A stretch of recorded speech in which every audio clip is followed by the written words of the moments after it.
from rest in a room, to start with an initial acceleration of a naught toward west. East west की बातचीत चल रही है, तो इधर ईस्ट, इधर वेस्ट, इधर नॉर्थ, इधर south. A proton is released from rest in room. It is start with an initial acceleration a naught toward west. When it is projected toward north with velocity v naught,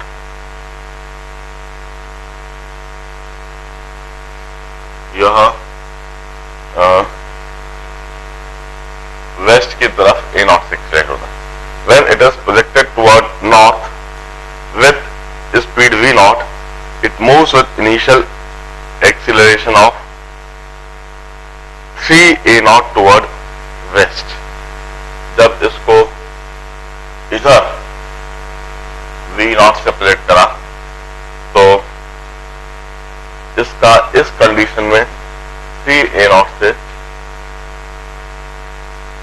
waste की तरफ. Find electric field and maximum possible magnetic field in the room. अब देखिए, जब वह electron rest पर था, तो rest वाला इलेक्ट्रॉन ए नॉट से इस तरफ एक्सीलरेट होने लगा. रेस्ट पर जो इलेक्ट्रॉन है वो ए नॉट से इस तरफ एक्सीलरेट हो रहा है. इसका मतलब वहां पर इलेक्ट्रिक फील्ड होना चाहिए. हम अच्छी तरह से जानते हैं force is equal to Q into E and this is equal to mass into acceleration. Q की जगह पर मैं लिख देता हूं ई प्लस ई, और E is equal to M into A nought. तो electric field is M A nought by ई.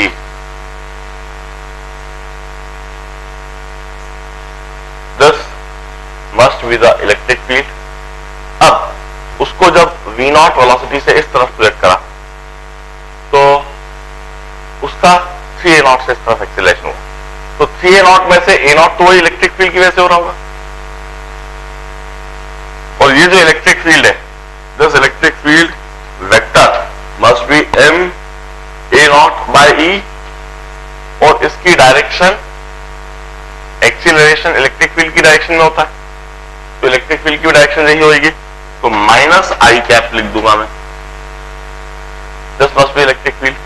अब प्रोजेक्ट करने पर उसका एक्सीलरेशन 3a नॉट से इस तरफ हो रहा है, तो निश्चित वहां पर मैग्नेटिक फील्ड रही होगी, और उस मैग्नेटिक फील्ड का कुछ मैग्नीट्यूड और कुछ डायरेक्शन होना चाहिए. तो उस मैग्नेटिक फील्ड का मैग्नीट्यूड और डायरेक्शन हम दोनों निकाल सकते हैं. हम कहेंगे मैग्नेटिक फील्ड के लिए force equal to Q into V cross V. ये तो इलेक्ट्रिक फोर्स होता है, और मैग्नेटिक फोर्स होता है Q into V cross V. उसका डायरेक्शन क्या होगा, v, और इस तरफ फोर्स लग रहा है, इस तरफ एक्सीलरेशन मतलब इस तरफ फोर्स लग रहा है, मतलब फील्ड होगी इनटू द बोर्ड. तो ये जो मैग्नेटिक फील्ड है, this must be something into minus के कैप. पक्का है. अब 3a नॉट में से a नॉट एक्सीलरेशन तो इलेक्ट्रिक फील्ड की वजह से, मैग्नेटिक फील्ड की वजह से एक्सीलरेशन होगा 2a नॉट. पक्का है. तो ये मैग्नेटिक फील्ड वेक्टर है. The value of magnetic field, it's scalar value would be E into v not into b, and this must B mass into acceleration. Acceleration की जगह 2a नॉट. तो magnetic field की value देखने लगी 2m a not upon e into v not. यह magnetic field की value. यदि हम वेक्टर लिखने की कोशिश करेंगे, magnetic field vector would be 2m a not upon e v not into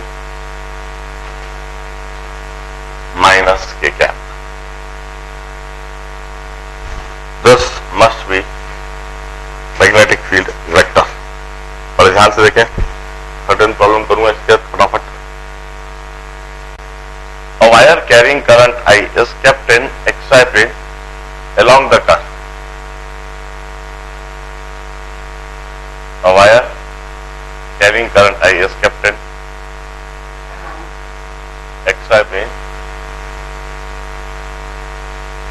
along the curve. Y is equal to A sin 2 pi by lambda into x.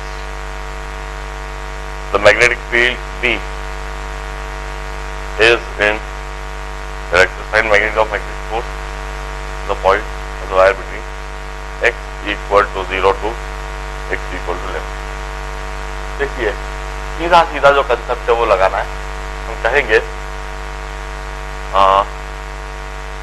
Magnetic field Z axis के along है, मतलब magnetic field इस तरह से, this is magnetic field board के बाहर की तरफ आती हुई।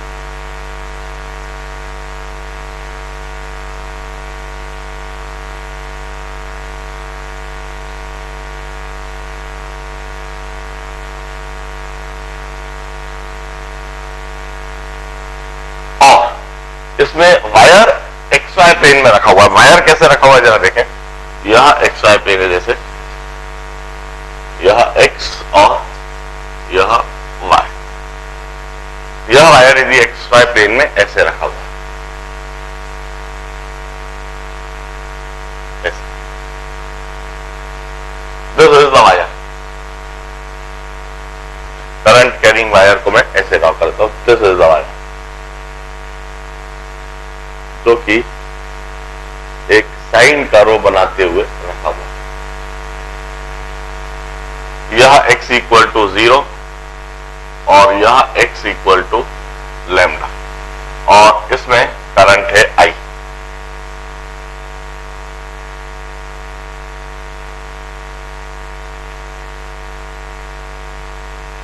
अब find magnitude of magnetic force. अब कोई कैलकुलेशन, कोई डेरिवेशन की आवश्यकता नहीं है, सीधा सीधा आर्टिकल हमने बता रखा है कि ऐसी कंडीशन में वायर का कुछ भी शेप हो, आप तो स्टार्टिंग पॉइंट से एंडिंग पॉइंट तक स्ट्रेट वायर ऐसा इमेजिन करो, इस तरह से, और उसमें करंट I इस तरह से इमेजिन करो, और फोर्स के लिए एक्सप्रेशन लिख दो, I into L cross B. Direction बता दो, अपने सीधे हाथ की उंगलियों को लेंथ से फील्ड की तरफ घुमाओ, लेंथ से फील्ड की तरफ, या लेंथ और ये फील्ड बाहर की तरफ, तो इस पर फोर्स जो लगेगा वह इस तरफ लगेगा, तो इस पूरे वायर पर ऐसे लगेगा, और वह जो फोर्स होएगा उसका मैग्नीट्यूड होएगा फोर्स I। L की जगह 0 से लैम्डा। अब इसकी एक्चुअल लेंथ से कोई मतलब ही नहीं, हम लेंथ लैम्डा लिखते हैं, और field magnetic field, this would be the force on the wire and that force would B this direction. ऐसे यहां फोर्स वाकई में इस वायर, और टोटल फोर्स उस क्वेश्चन सीधा सीधा लिख दिया।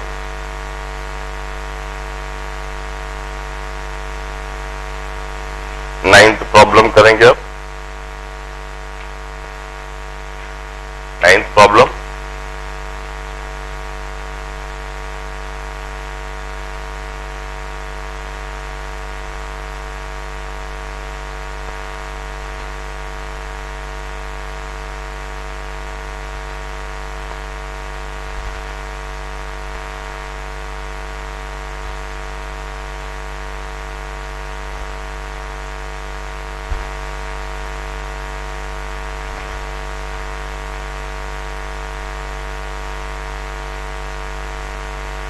metal steps each of length L are clamped parallel to each other।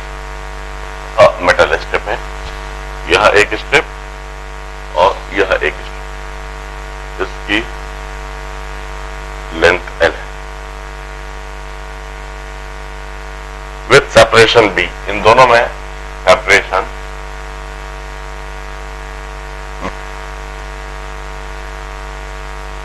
A wire of mass M lies on them perpendicular as shown.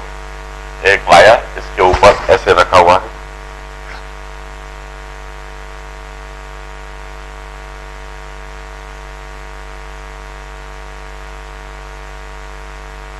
Vertically upward magnetic field, एक vertically upward magnetic field उन्होंने कह दी, यह magnetic field वो दिखाई हुई है, ये vertically upward है, मतलब यह पूरा वायर जो है वह वायर पूरा वायर हॉरिजॉन्टल प्लेन में रखा हुआ है।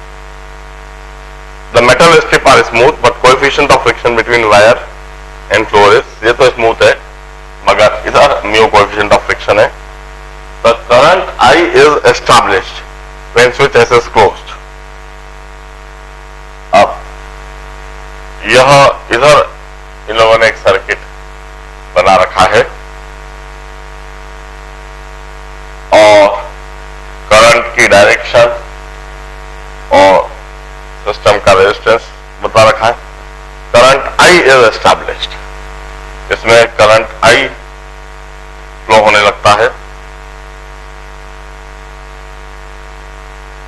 Switch S is closed at the instant equal to 0.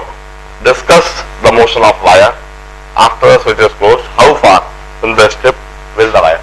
देखिए, जैसे ही आप स्विच पुश करोगे करंट I एस्टैब्लिश होगा, तो इस current carrying rod, current carrying wire पर फोर्स लगने लगे। उस फोर्स का डायरेक्शन देख लेते हैं।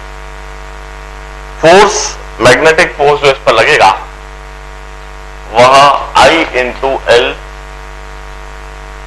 क्रॉस B ऐसे लिखा जाएगा और वह मैग्नेटिक फोर्स होएगा, लेंथ और फील्ड तो परपेंडिकुलर है, जो लेंथ है वह बोर्ड के प्लेन में है, फील्ड बिल्कुल बोर्ड के परपेंडिकुलर है, तो एंगल तो उनका होगा sin 90। तो सिर्फ हमें मैग्नीट्यूड देखने की आवश्यकता है, डायरेक्शन तो हमें राइट हैंड रूल से भी देख ही लेंगे। तो I इंटू L, L की जगह मैं लिखूंगा B, क्योंकि इस वायर की लेंथ L है जिसमें करंट फ्लो हो रहा, यह लेंथ B है, B इंटू B, यह फोर्स लगेगा। अब इस फोर्स का डायरेक्शन देख लिया जाए राइट हैंड थंब रूल से,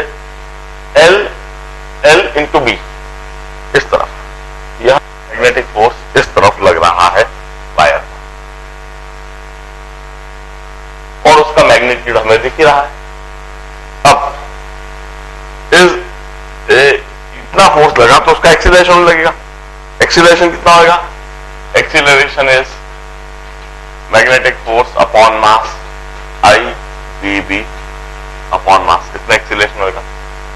एंड दिस इज कांस्टेंट, यह कांस्टेंट फोर्स है, यह एक्सीलरेशन भी कांस्टेंट है। इस कांस्टेंट एक्सीलरेशन से वह वायर L डिस्टेंस तक ट्रेवल करेगा, स्मूथ है, ये बिल्कुल स्मूथ है। तो V square is equal to U square plus 2AS, तो इसकी जो फाइनल वेलोसिटी स्क्वायर हो जाएगी, that is initial velocity square plus 2, acceleration की जगह I BB अपॉन M और S की जगह L, तो velocity square is 2I BL B by M, यह वेलोसिटी स्क्वायर हो गया। इस वेलोसिटी के साथ यह वायर इधर से फेंकाएगा, फिर स्ट्रिप से फेंका गया, it would be thrown with this velocity, thrown with this velocity, इतनी वेलोसिटी के साथ वह फेंकाएगा। अब इस इतनी वेलोसिटी के साथ फेंकाने के बाद वह जमीन पर ट्रेवल करने लगेगा। जब जमीन पर ट्रेवल करने लगेगा तो उस पर फ्रिक्शनल फोर्स लगने लगेगा, और फ्रिक्शनल फोर्स से वो धीमा होगा। फ्रिक्शनल फोर्स कितना लगेगा? Mu into N, frictional force would be mu into N G, तो एक्सीलरेशन हो जाएगा mu G, and it's in fact deceleration होएगा,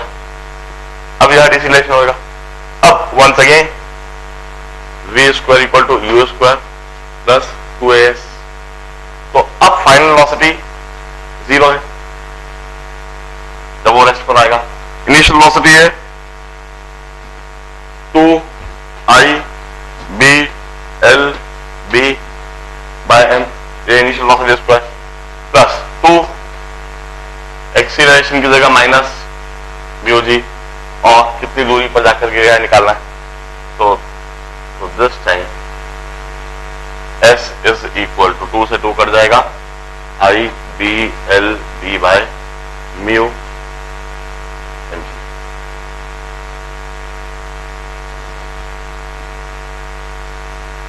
कितनी दूरी पर जाकर वहां टिकाएगा। थर्ड प्रॉब्लम हम करेंगे, तो ध्यान से देख लीजिए।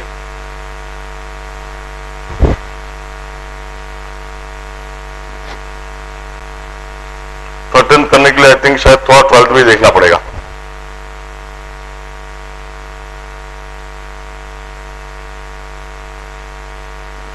Figure show a circular loop of radius A naught carrying current I placed in, मैं पहले 12th रीड कर रहा हूं, और figure show a circular loop of radius A carrying current I placed in a perpendicular magnetic field. Consider a small part dl. Find force on this part. Find force of. I think 12th वाला problem तो ऐसा कैसे हम class में कर चुके हैं, इसलिए 12th वाला करने की कोई आवश्यकता नहीं है अब, क्योंकि 13th प्रॉब्लम उसी पर based. Suppose the radius of cross section of wire used in previous problem is r. Find the increase in the radius of the loop if magnetic field is switched off. The Young's modulus of material is gamma. देखिए हमने force of compression निकाल दिया था, 12th problem का result है, उस 12th problem के result को हम इस्तेमाल कर लेते हैं। DF force I B D L, यह डीएफ फोर्स निकाल दिया था और कंप्रेशन निकाल दिया था, that is I A into B. ये हमने क्लास में भी सॉल्व कर रखा है। अब इस कंप्रेशन की वजह से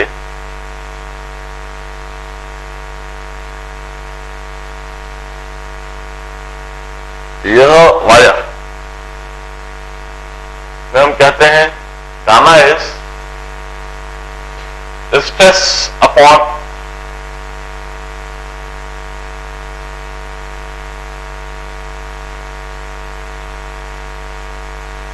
strain. Gamma is stress upon strain. This gamma is T by A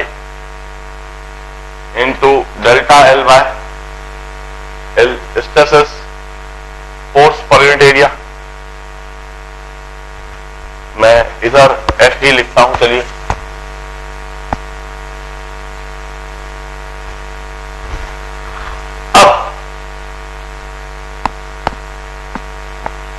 जो इस वायर पर कंप्रेशन लग रहा है उसकी वजह से वायर के लेंथ में हल्की सी कमी आएगी और उसका रेडियस बढ़ेगा।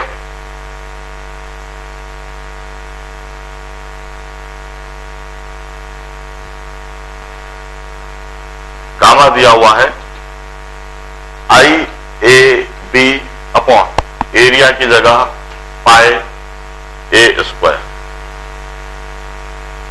नहीं एरिया की जगह pi R square. Area of the wire is R, R cross section जो उस वायर की थिकनेस है, this is 2r and this is A, तो पाई आर स्क्वायर ये हमने दे रखा है। Radius of cross section of wire is R, तो इधर एरिया की जगह हम पाई आर स्क्वायर लिखेंगे। डेल्टा एल अपॉन लेंथ की जगह 2 पाई ए, तो इधर से हमें डेल्टा एल मिल जाएगा। Delta L is the decrease in the length of wire due to compression. Compression की वजह से इतना वायर की लेंथ कम हो जाएगी। delta L is I A B into 2 pi A upon gamma into pi R square. This is, I hope मैंने बिल्कुल ठीक लिखा है. हाँ. अब मैं कुछ टर्म्स को काट के थोड़ा इसको सिंप्लीफाइड मैनर में भी लिख दो.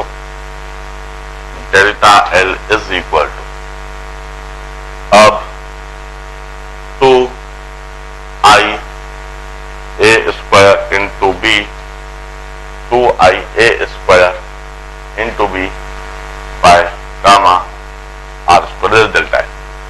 अब हम आपको एक बात बता दें, ये लेंथ जो है कम हुआ है, यह लेंथ कम हुआ है या बढ़ा है, जो भी कुछ तो टेंशन में बढ़ेगा, कंप्रेशन में कम होएगा. अब वॉल्यूम कांस्टेंट रहना है. वॉल्यूम इज इस वायर का जो टोटल वॉल्यूम है मटेरियल का, the cross section area into its total length. Cross section area कितना है? Pi R square into length is 2 pi A.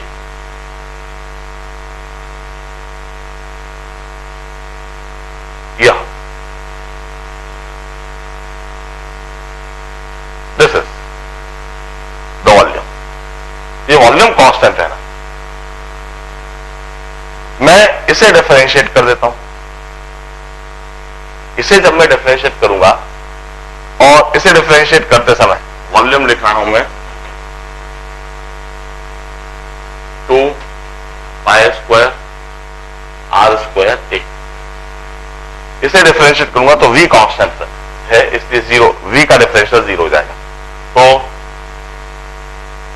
v bye, पहले तो इसे लिख दो, v by 2 pi square equal to R square A. फिर इसका d बाय इसको डिफरेंशियल और इसको डिफरेंशिएट करना, तो इसका डिफरेंशियल तो 0 हो गया, और इसका differential 2ra dr plus R square D.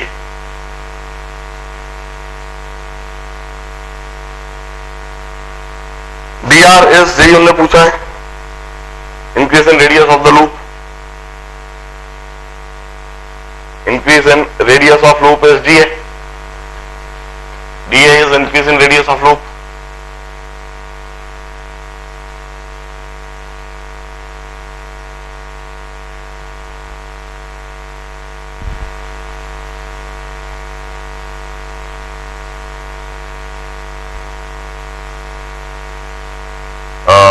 एक minute. The radius of cross section.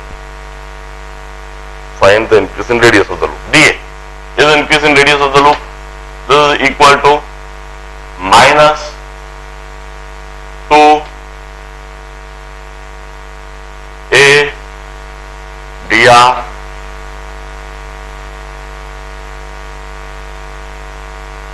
कुछ हुआ.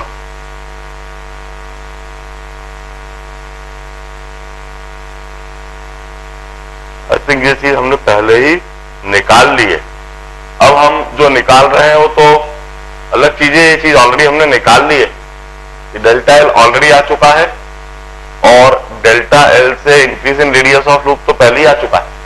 ये तो अब हम जो निकालने जा रहे हैं ना, उसका क्रॉस सेक्शन रेडियस कितना कम ज्यादा होगा, ये करने की कुछ भी आवश्यकता नहीं है.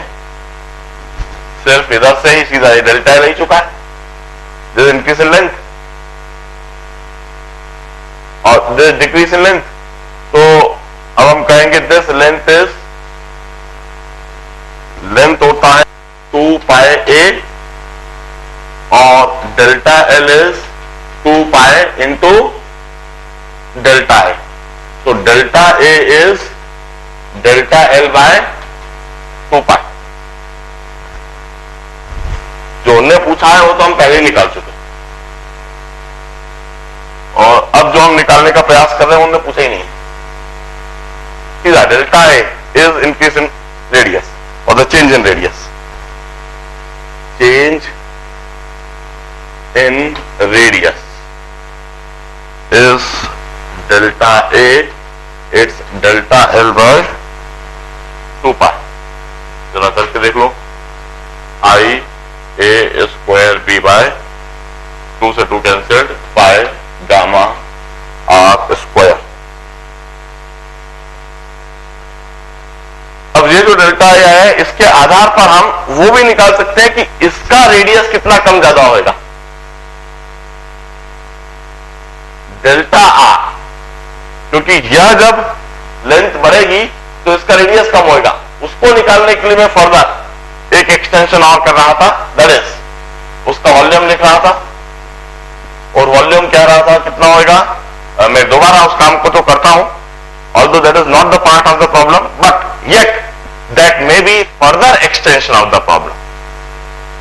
It's pi r square, ये तो क्रॉस सेक्शन हुआ, और 2 pi a ये उसकी लेंथ हुई. This is area into cross section, this is the volume. और जब वह एक्सटेंड या कंप्रेस होएगा तो वायर का जो मैटर है, उसका जो वॉल्यूम है वो कम ज्यादा नहीं होना है, वो ऐसा कैसे रहना है. तो इस वॉल्यूम को मैं ऐसे लिखूं, volume upon 2 pi square equal to R square A. फिर इसको डिफरेंशिएट कर दूं, delta of v by 2 pi square equal to delta of R square A. और यह चीज पूरी कांस्टेंट है, इसलिए 0 होगी. और 2r delta R into A plus R square into delta A. तो from here delta R equal to minus R square delta A by 2r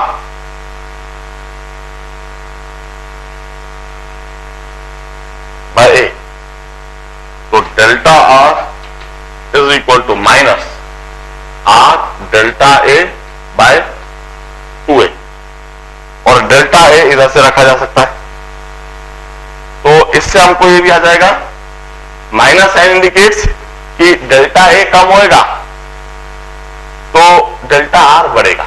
मतलब यदि यह कंप्रेस होएगा तो रेडियस, मतलब उसकी जो वायर की क्रॉस सेक्शन एरिया है वो बढ़ेगा. This is minus of R by 2a. और डेल्टा ए की जगह यह लिखा जा सकता है I A square B by gamma pi gamma R square, like this. So this delta R would be minus I A B by 2 pi gamma R. पूछा हमने यहां तक था, फर्दर हम इसे आगे भी